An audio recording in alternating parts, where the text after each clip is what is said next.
let's talk some fights. UFC 224. Lyoto Machida versus Vitor Belfort. I'm going to take Machida. Brian Kelleher versus John Lineker. John Lineker via third round TKO. Then Mackenzie Dern versus Amanda Cooper. I will take Mackenzie Dern. Then Jacare Souza versus Kelvin Gastelum. I will say Kelvin Gastelum gets it done. And then on to the main event. Amanda Nunes versus Rocky Raquel Pennington. I will take Amanda Nunes. Yeah, I'm happy with that one. There it was, ladies and gentlemen. What you just heard was my fight predictions that I released last episode, pre-UFC 224. I released those for the main card, and I was right on every single one of them. I don't know how many times I have to tell you guys. I'm trying to make you some money. I'm trying to make you look smart. I'm trying to make you educated. Welcome to the Concussion Discussion Podcast. I'm your host, Austin Sherlock, and you guys know that by now. Thanks for joining me. It is Monday right now here in Maryland. It's 7:45. Really shitty weather, so I hope the weather doesn't put me out of power tonight, because that would suck. But big episode, actually. Really excited for this one. We're going to talk the recap of UFC 224. A lot of current events to get to. I recorded the last episode a little bit early because my producer was going to Hawaii. So it kind of dropped a little early, but, hey, that's all right. That's life. I had a chance to talk to Art Davie, who is the original co-founder of the UFC. Great guy to talk to, and then we'll cover some UFC Chile stuff. So before we get into any of that, let's just talk fights. Let's talk the madness that was UFC 224. As far as the star power, it really wasn't a big card. I went on Instagram and, I think I put a hashtag, this should be free. I think the UFC came through again and, proved me wrong. So overall, I went 11-2. There were 13 fights, got 11 right, 2 wrong. I guess you can't win them all. So not going to talk about every single fight, but, I will talk Zaleski dos Santos versus Sean Strickland. Sean Strickland looked good, and if you haven't seen the ending to that, Zaleski dos Santos hits him with I think it was a capoeira kick, right to the temple, drops him, finishes him. That was a beautiful, beautiful kick.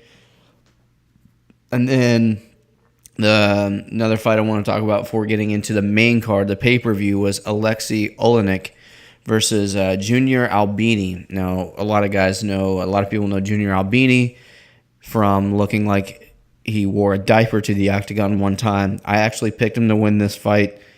But Alexei Olenek pulled off yet another Ezekiel choke, which you haven't seen that choke. It's super weird. It's a blood choke from the bottom. He's got it from being mounted before. I believe he was in half guard when he pulled this one off. But it is such an unusual and unlikely submission. But when he's a master at it, man. And he's got something like 65 professional fights, which is absolutely crazy. But those were the only 2 fights that I got wrong. And I really wasn't too upset about getting those wrong because they were such exciting fights. Now let's get into the main card, Machida versus Belfort. As I said in the last episode, I thought it would be a slower fight. Both are former UFC champions. Both are veterans of the sport. Vitor's been in the UFC for 22 years. Machida, I think he's around the 15-year mark. He's a former world champion as well. First round went as expected. Vitor came rushing in a little bit, but there really wasn't a whole lot of action. And, it was kind of a snooze fest. And then second round starts, and Machida front kicks Belfort in the face. And, if you look at that front kick compared to the front kick that Anderson Silva hit him with, it was very, very similar. So no follow-up strikes needed in that one at all. Machida flatlined him, and Belfort retired. Machida called out Bisping. I don't think that fight with Bisping's going to happen, as Bisping has already said on his podcast, Believe You Me, that he is, quote-unquote, probably retired. I definitely don't think Bisping fights at 185 again. The cut is pretty rough. If he were to fight again, it'd be at 205. And I don't think that a Machida fight really does a whole lot for him, but I would definitely tune in to that fight regardless. Moving on to John Lineker against Brian Kelleher. I'm a fan of both guys. What I didn't like about this fight is I thought it was a little too much too soon for Brian Boom Kelleher. I'm a fan of him. He looked good in his fight before this, but he was still unranked.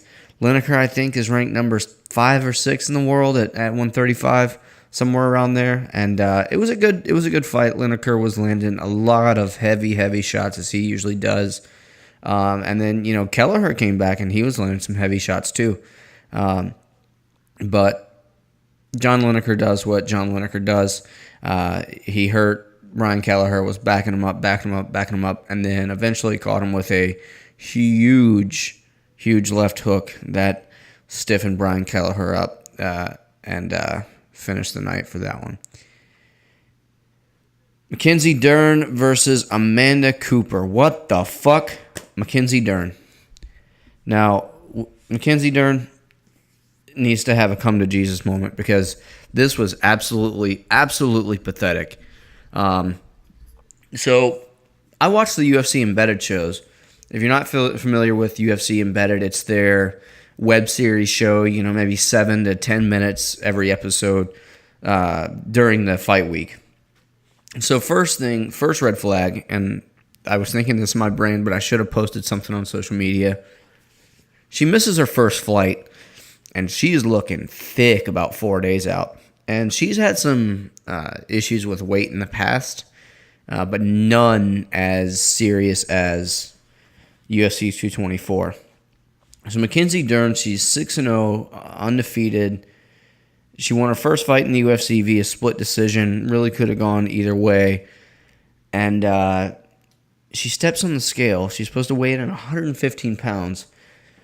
She weighs in at 123 pounds, which is completely unacceptable.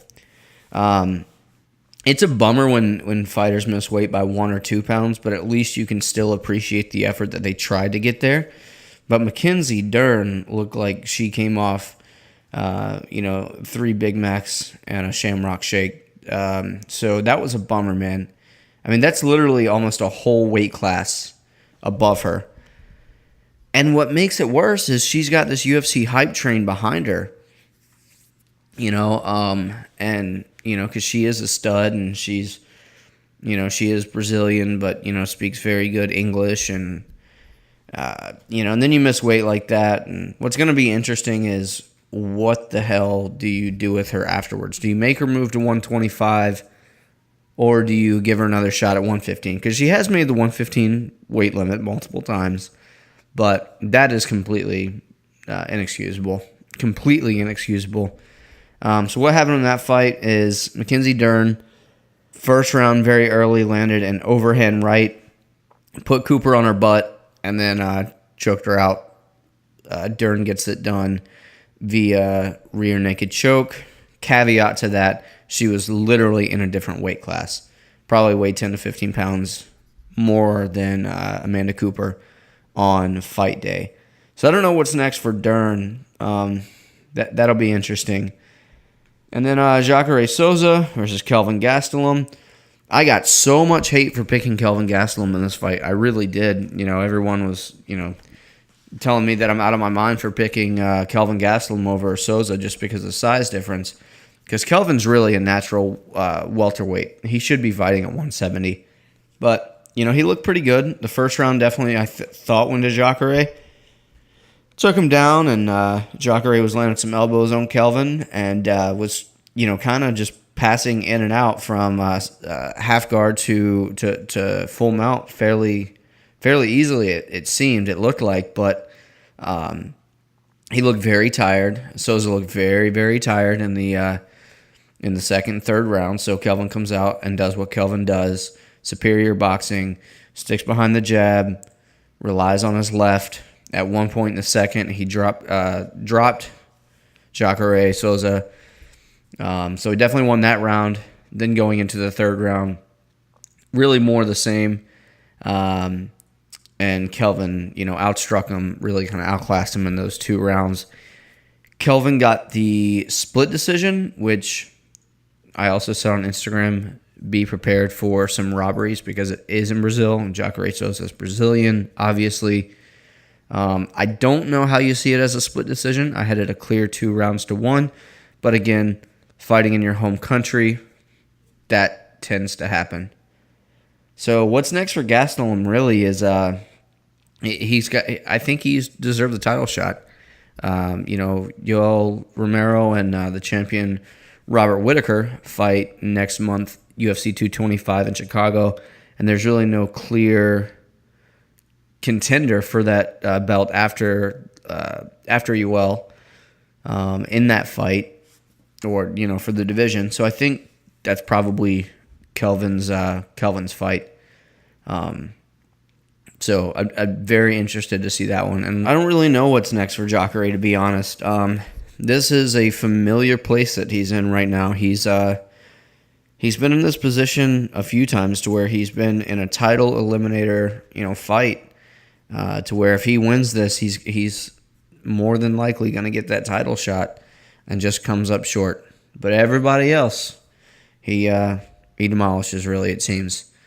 So, interesting to see what Souza will do. Does he go up to 205? Who knows?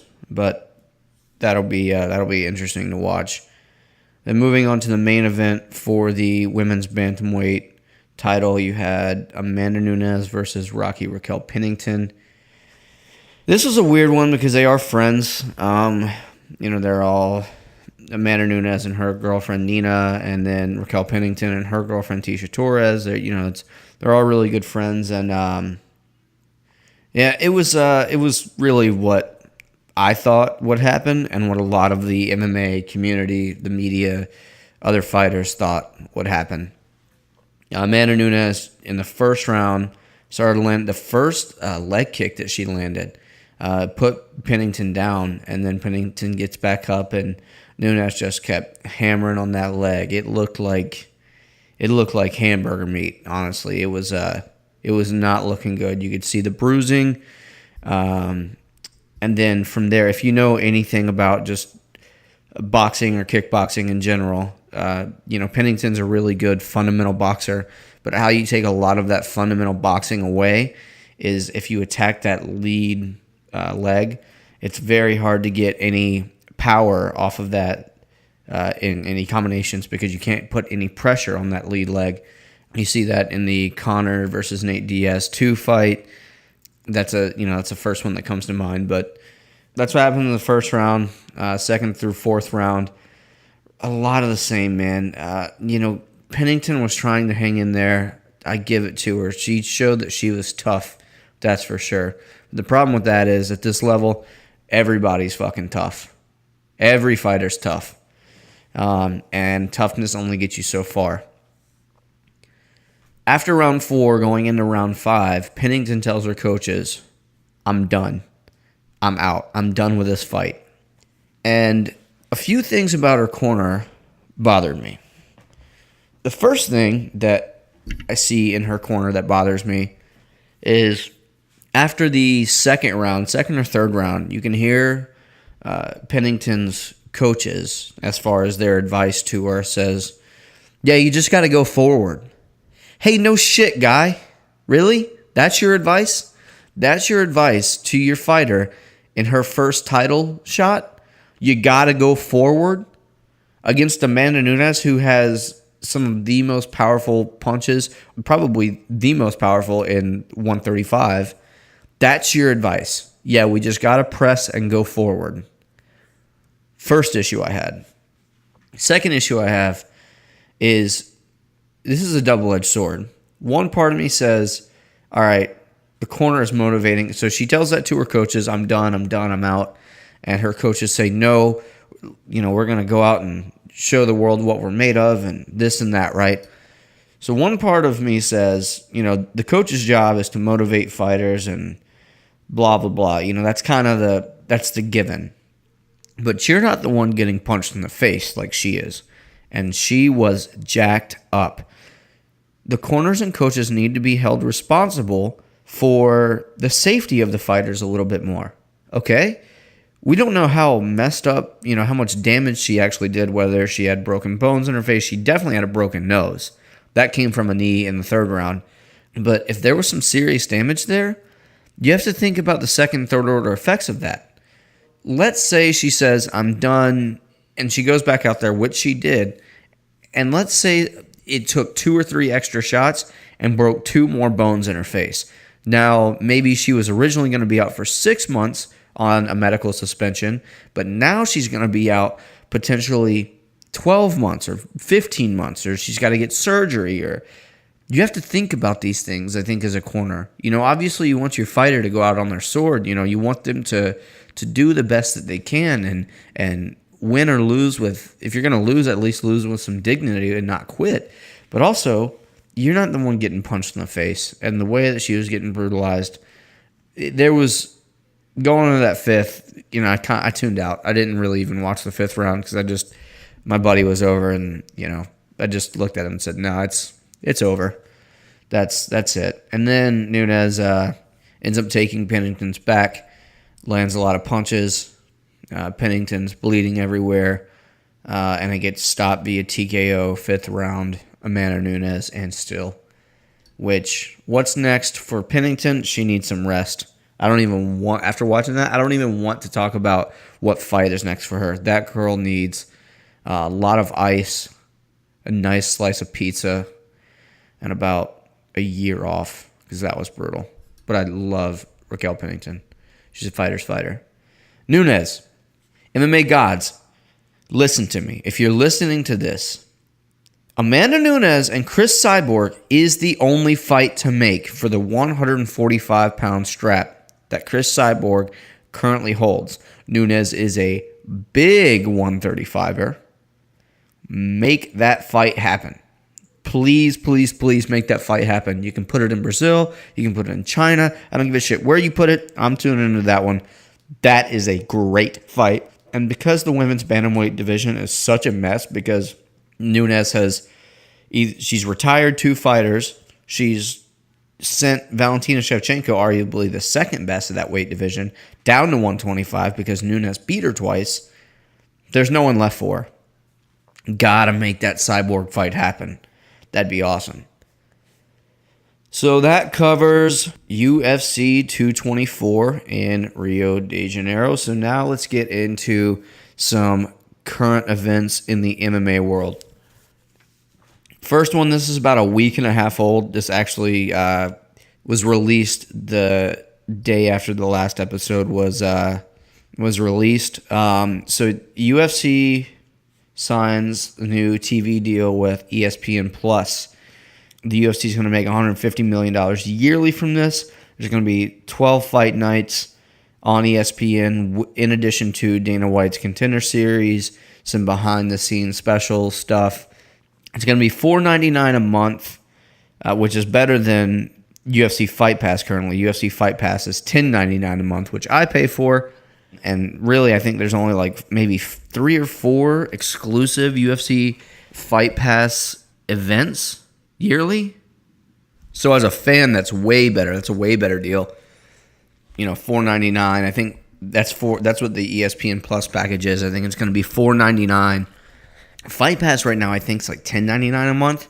So that's a better deal. I definitely think it's the right move for the UFC to get on a platform like ESPN. They've done business with Fox, FS1. I don't know if they're going to keep those TV deals. If they're going to do Fox, FS1, and ESPN Plus, they very well might. I'm assuming they're still going to do free fight nights on FS1 because ESPN Plus isn't going to be a free event. But if you're on 3, major stations like that, ESPN, Fox, and FS1, that's a really big deal. And there's no bigger name in the sports business than ESPN, period.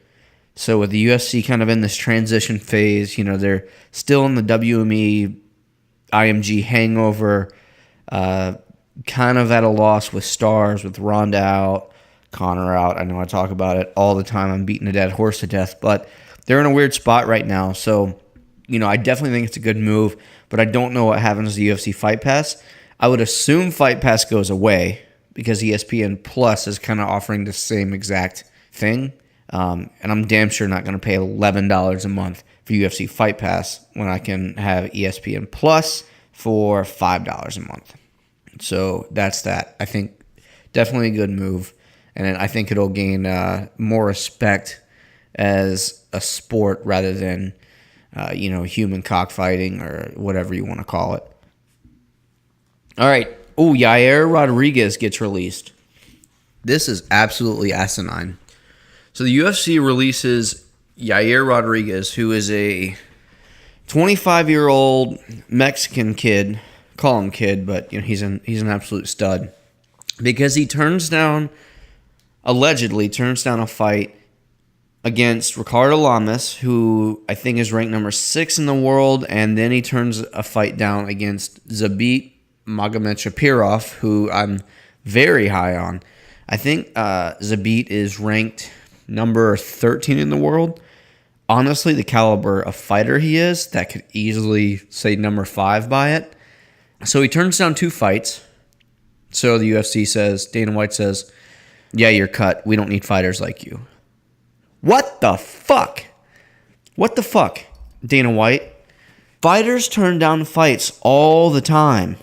Prime example, Nate Diaz. Everyone asks about Nick and Nate Diaz to Dana White almost every press conference that he does. And he says, contractually we have to offer every fighter a fight every 3 to 4 months, and, they're turning them down. Let's do some math really quick. Nate Diaz hasn't fought in 2 years. So you do the math. What's that? 6 to 8 fights that he's turned down. And then, some of the people that disagree with me are saying, well, that's Nate Diaz. Nate Diaz is something like 3-4 in his last 7. Salty, salty, salty record. So you're going to get rid of a guy who's 25 years old, huge in the Latino market. He's an absolute stud. His last fight, y'all gave him Frankie Edgar. He's 6-1 in the UFC. That only one loss is against the legend and number 1 contender after Brian Ortega for the 145-pound strap. It makes no sense. No sense why you flush that guy down the toilet. So what, he turns down a fight. Maybe he learned from his Frankie Edgar fight and says, I need to work on my wrestling so I don't get my face smashed in again. Oh, Zabit, killer wrestler. Don't like that fight right now. Doesn't make any sense. That makes me angry. Then you have some news. Eddie Alvarez and Dustin Poirier to meet on UFC on Fox 30 in Calgary. This is a rematch. The first fight ended as a no contest as Alvarez landed an illegal knee to Poirier's head, and it was a no contest. They've kind of been going back and forth on social media. I thought Poirier was winning that fight very convincingly, so I will break that one down a little bit later. But I think, depending on how the Conor McGregor, Khabib Nurmagomedov situation turns out, who fights for the belt, whatever, Alvarez versus Poirier, the winner of that will fight, most likely Khabib for the title, unless Conor comes back and then the winner of Alvarez-Poirier fights Conor. What else? I've got my handy-dandy notebook in front of me because I've got a lot of current events. Oh, here we go. Yep, Chuck Liddell versus Tito Ortiz 3. Fucking stop. Chuck Liddell, you're 94 years old. Tito Ortiz, you've already been beat by Chuck twice. Stop it. And Oscar De La Hoya is trying to start an MMA promotion and using this as his first fight. Yeah, it's stupid. Go back to cross-dressing and doing coke, Oscar. Lomachenko beats Linares via 10th round. This was interesting. So jumping over to the boxing world, Lomachenko, in my opinion, best pound-for-pound boxer in the world right now. He moved up to lightweight to challenge Linares, and Linares is the first one. He landed I believe it was a straight right. I'd have to rewatch, but landed a clean punch, the first one to ever drop Lomachenko, and the crowd went crazy. The commentators didn't know what to do. They didn't know what to say. But then Lomachenko does Lomachenko shit, comes back and lands a body shot, 10th round, puts Linares down, and good night. Now he's had 12 professional fights, and now he has 3 world titles, which is a record. He's 30 years old, 2-time Olympic gold medalist. Absolute stud, man. If you haven't seen that guy, go watch a highlight reel on him. If you don't want to watch if you think boxing is boring, I get it. But if you're down to watch a highlight reel, go watch Vasily Lomachenko. And then GSP versus Nate Diaz, and they're talking about it.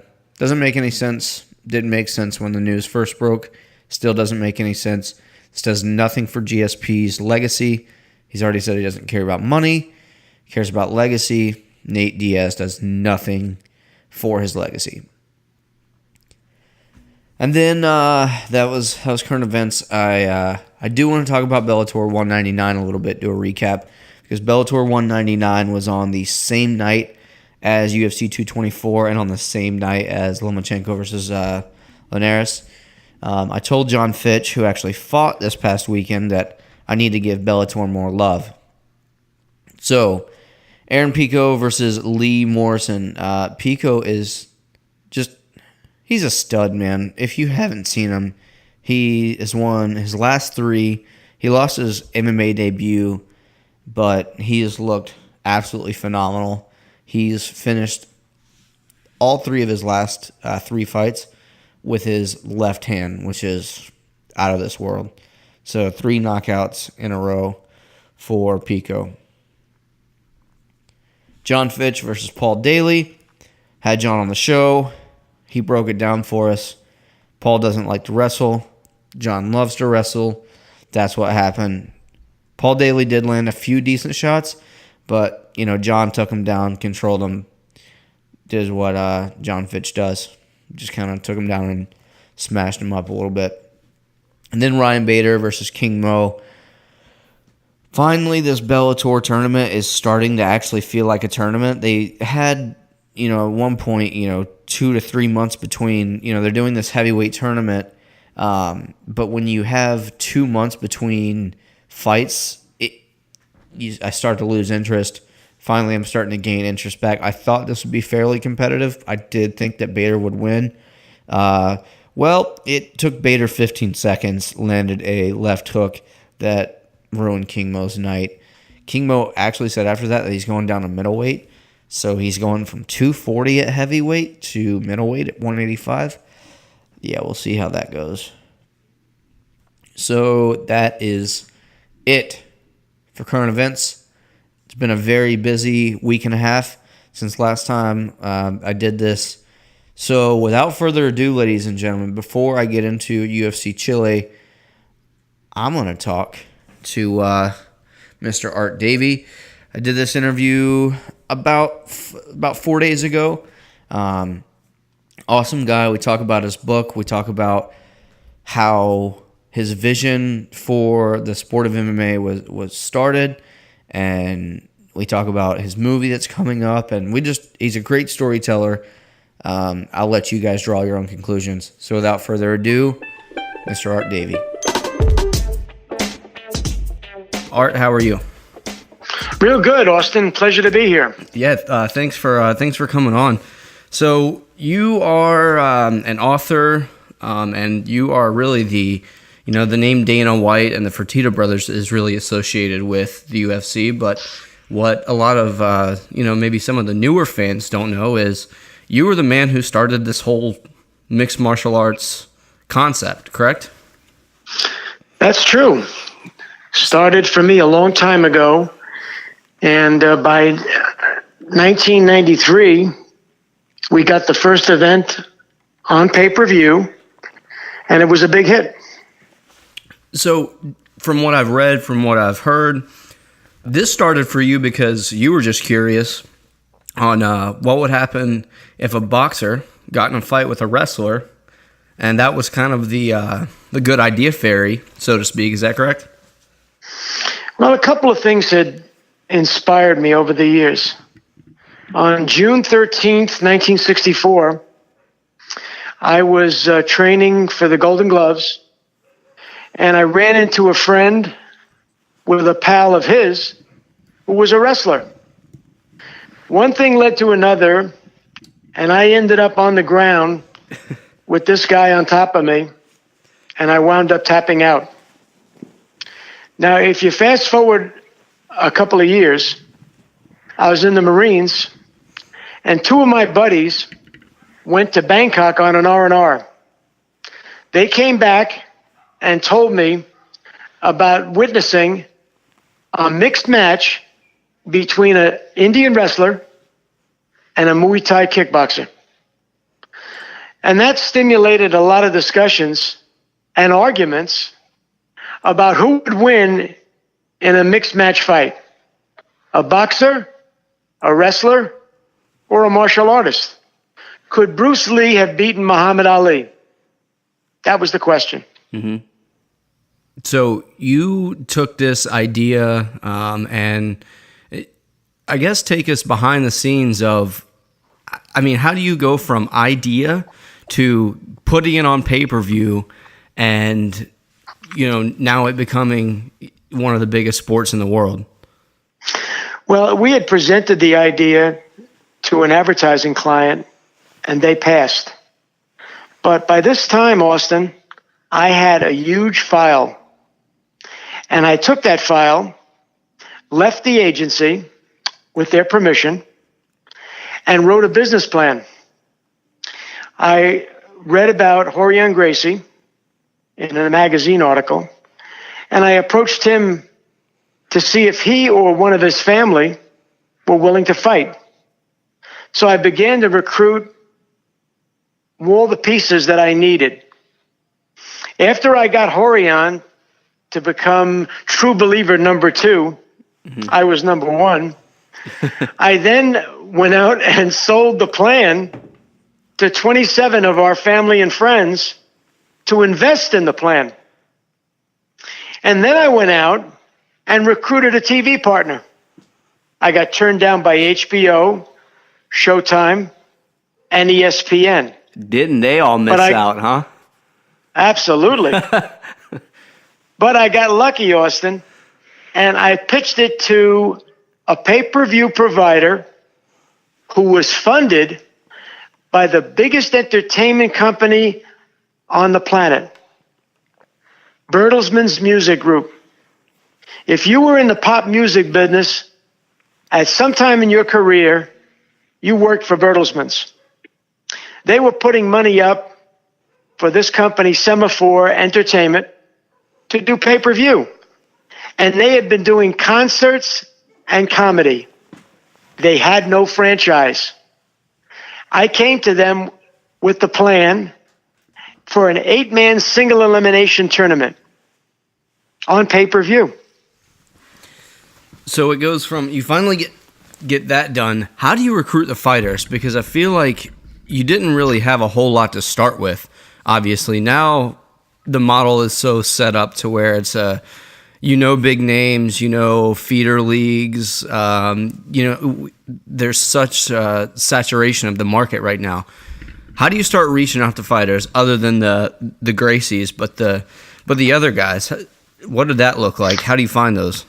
Well, the only one I got from the Gracies was Hoyce, and Rorion introduced me to Frank Trejo, and through Frank Trejo, I got Zane Fraser, who was their super heavyweight kickboxing champion, the IKF, the International Kickboxing Federation. What I did, Austin, was I began sending faxes to every school, association, or sanctioning body all over the planet. There was a huge list in the back of the martial arts magazines, and I began sending faxes to everybody. I followed it up with phone calls. Now, 90% of the people I talked to got on the phone. They turned me down. They blew me off. And all the big guys wanted to turn me down. You got to remember that back in the day, there were a lot of gurus telling people that what they taught was invincible, couldn't be beat. But you know something? If you were any good in the martial arts in those days, you got out of the martial arts and you went into TV or the movies. That's what Bruce Lee did, Jean-Claude Van Damme, Steven Seagal. All of those guys got out of the martial arts and went into the movies. Sure. If you were any good in the martial arts locally, you didn't boast about it. You didn't want to challenge a guy across town, because if you did and you lost, it would cost you members. It would cost you students. Yeah, so, everybody was telling me that they were great. And quite frankly, what I really did was I figured a way to monetize the martial arts with my plan to make it big like boxing or pro wrestling. And I drew in a whole generation of amateurs and wannabes that had never had a pro fight. A whole bunch of kids from the suburbs in the strip mall studying taekwondo and karate and kung fu, and brought them into the professional fight business. I wanted a boxer, and I reached out to the Kronk Gym in Detroit and Joe Frazier's gym in Philadelphia, and they laughed at me. They said, "You're never going to get a pro heavyweight fighter to fight one of these guys in karate pajamas." And I wanted a sumo wrestler. And that was a funny call, because everybody in Japan said, "You can't get a sumo wrestler from Japan. That's our national sport. What you're talking about is dirty fighting." Right. What else you got? Yeah. This belongs in the video games like Mortal Kombat and Street Fighter. Don't you Right. understand? So, Austin, I just was persistent, though. I was true believer number one. This idea obsessed me. I was convinced that it was going to work. In fact, I was convinced it was going to become as big as Star Trek. I told Bob Meyerowitz that he was going to become the Gene Roddenberry, like Gene Roddenberry of Star Trek. He was going to become the Gene Roddenberry of the franchise. I told Rorion Gracie that he was going to get rich because he was trying to sell jiu-jitsu, and I had a way to make jiu-jitsu big. Right. I had already relationship that helped me help you. In fact, I tell the story that the way that I got people to follow me was simple. I had figured out that the way that you sell a big idea is you convince people that it'll make them rich and famous, or richer and more famous if they're big shots. Because, most big crazy ideas, it's a lonely job selling that, because everybody thinks you're nuts. But if you can find people that are ambitious, that want more money and want fame, once I convinced Rorion that I could sell his videotapes, I did it for free. And it was bringing money hand over fist. Now when I said to him, I want to do a tournament on pay-per-view, I want to sell investors, I want to sell your friends and my friends, and we're going to make this big. Now I had credibility. I was making him money. And he realized that this could be the means to get his Gracie Jiu-Jitsu across. Now, we went to guys like Chuck Norris and said, "Would you commentate? Would you just come and sit cage side and wave at the crowd, wave at the cameras?" And he turned us down. He said, "Is this legal? Is this legal? Are you guys?" I think he was worried, Austin, that the sheriff or the National Guard was going to show up, so he didn't come. Well, to Chuck Norris's credit, he is Chuck Norris, and for such a new idea, you kind of can't blame the guy for being a little bit hesitant. In his defense, not at all. You're dead right about that. Norris was very successful. You got to remember, even at the time, Norris had been taking some Brazilian jiu-jitsu lessons from the Gracies and later from the Machados. It wasn't as if he didn't understand anything about ground fighting. But, Chuck had a very successful franchise in Walker, Texas Ranger, that eventually sold into syndication and made him a fortune. And Chuck was an established guy. Years later, Austin, at his house, I was pitching him. 10 years later, I was pitching him a TV show. And we were all in his house talking about it. And at one point, he said, "I want to make an announcement." There was a bunch of people in the room, agents, actors, friends of his, people that I brought with me. He said, "I want to make an announcement." He said, "I want to tell you, Davie, I was wrong about the UFC." And that really impressed me. I write about that in the epilogue of my book, Is This Legal? I said, Chuck Norris didn't owe me an apology. It says what kind of a big man he really was that he would say that. Very classy. Absolutely. So how many events did you guys put on before the UFC eventually sold? Well, I stayed with the UFC as an owner until UFC 5. Okay. I had decided at that point that the politicians and the media were threatening to drive us out of business. I wasn't That's the particularly truth. happy with very much so. And you got to remember that in the beginning, everyone was opposed to us. The martial arts community didn't want to see fights for real. They thought it was against the spirit of the martial arts, and it was bad to have kids watching it. The politicians hated it. Senator McCain called it human cockfighting. The New York Times said it was barbaric. So by UFC 5, I decided that, and I talked Horian into it. I said, let's sell. And I knew that Bob Morowitz wanted to buy. So we sold out, and I was asked at the time by a magazine writer why I sold. I said, I had a million reasons. And that's the truth. And yet, I wound up staying on board for the next 2.5 years as the commissioner and the matchmaker for the Ultimate Fighting Championship until January of 1998.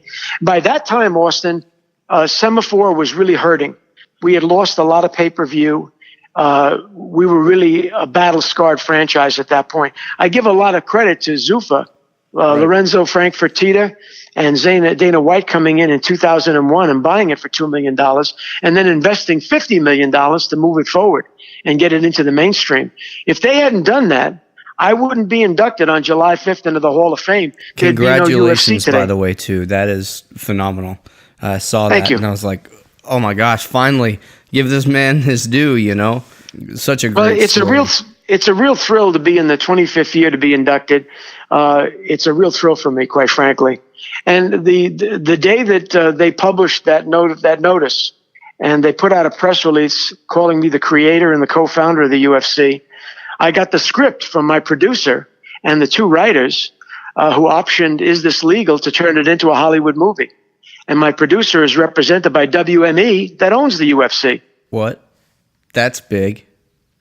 It is. That's They are huge. sending out on Monday. They are from the producer is sending it to 20 other actors, directors, and other producers who are represented by WME, and the two writers are represented by UTA. And on Monday, their package goes out to 15 different actors, producers, and directors. So we think there's a good chance that this will be made into a Hollywood movie. Man, you're breaking some news on the podcast.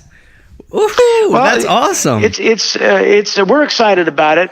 We're waiting for the producer to get an A-list actor attached, and then he'll make a formal announcement. He's hoping to have something done by July 5th, but this producer has his last two films have won Academy Award nominations for Best Actor for both the leads. So we're hopeful that this is going to be a winner, and we think it's a good story. And the writers have done a tremendous job. Tremendous job. It is really it's better than the book, and it makes I my doubt that. real life look interesting. Not as good by comparison. So, well, that's huge news. Do you know when you'll hear back whether that's happening? And Well, like any film in development, I love to tell the story that it took Forrest Gump 10 years to be made into a movie. So with films, you never can tell, because you could have an actor say yes tomorrow, an A-list actor, but he's not available until shooting for, let's say, fall of 2019 or spring of 2020. Yeah. So you in some cases, you wind up getting delayed because the people you want who want to say yes are maybe not going to be available. They're too busy doing, a Marvel movie or an Iron Man movie, and can't go in front of the cameras until the spring of 2020. are you concerned at all? Because I do hear this in the documentary business, not really documentary, but based off a true story, movies. Are you concerned that they are not going to tell the story correctly, accurately? Or do you and what's your level? What would be your level of involvement in a production like that? Well, Sean Wheelock and I are consultants to the film. We are the authors of the book, and we have a great licensing deal with the film and for anything else they do. I have the script in hand. We've read it. I've read it 3 times already. So has Sean.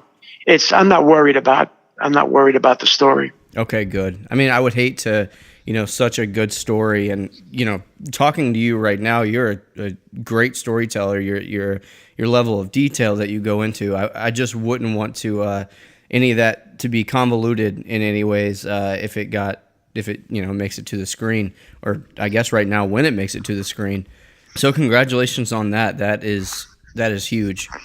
Thank you. So I guess before I get you out of here, I know you are a very, very busy man. I have to ask, it's a tough question, but that's why I do this thing. Any regrets? The UFC, sold for $4 billion, blah, blah, blah. Now you've got the Ronda Rouseys, the Brock Lesnars, the Conor McGregors, the you name it, big stars, big pay-per-view this weekend, every month it seems. Any regret at all? Not at all. I feel blessed. I've been very fortunate.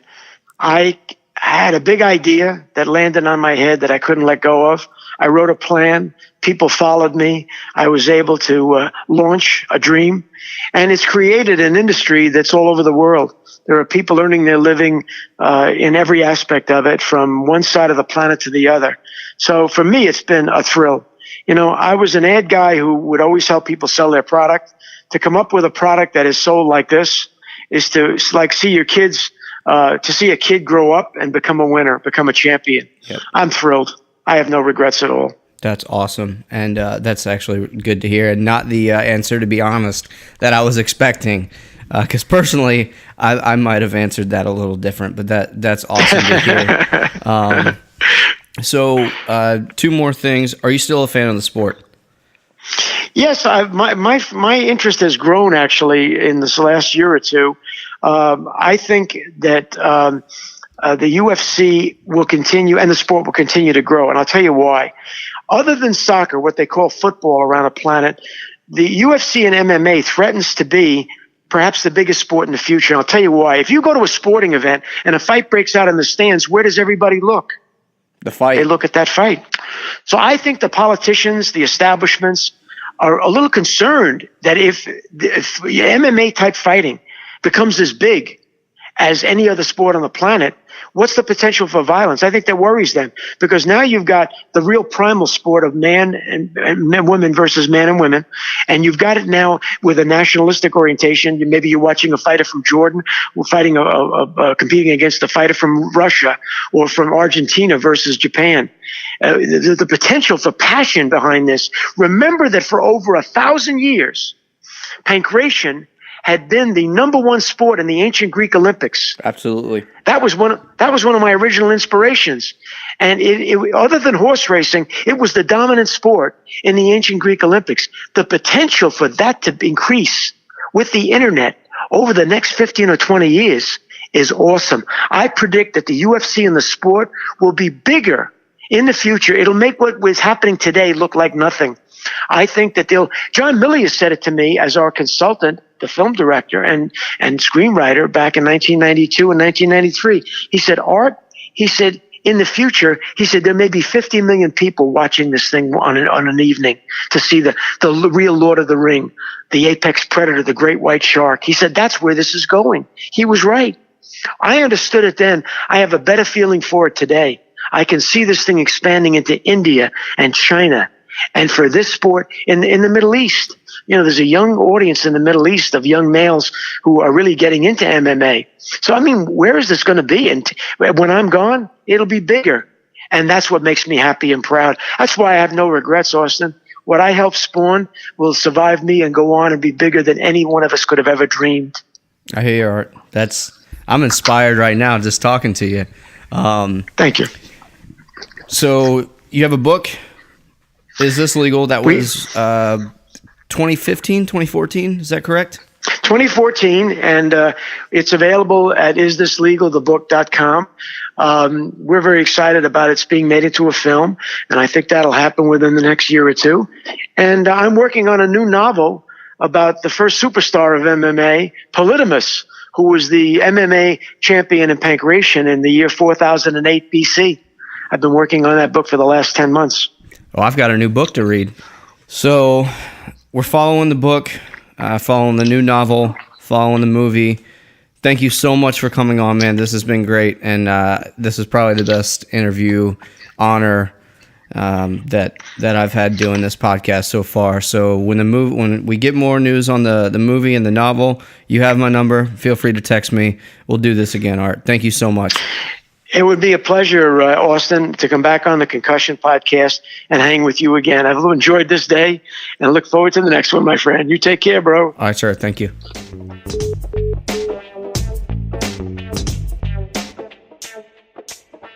All right, there it was. Art Davie, co-founder of the UFC, kind of the grandfather of mixed martial arts, if you will. And go check out his book, Is This Legal? I actually just ordered my signed copy from Art. So, pretty happy. And then when his movie gets released, or, on the cusp of, he's going to come back on the show. I've texted him since. Awesome guy. So, I guess now that leads me into UFC Chile. Not breaking down this whole card. Honestly, it's kind of boring, and I'm not super pumped about it.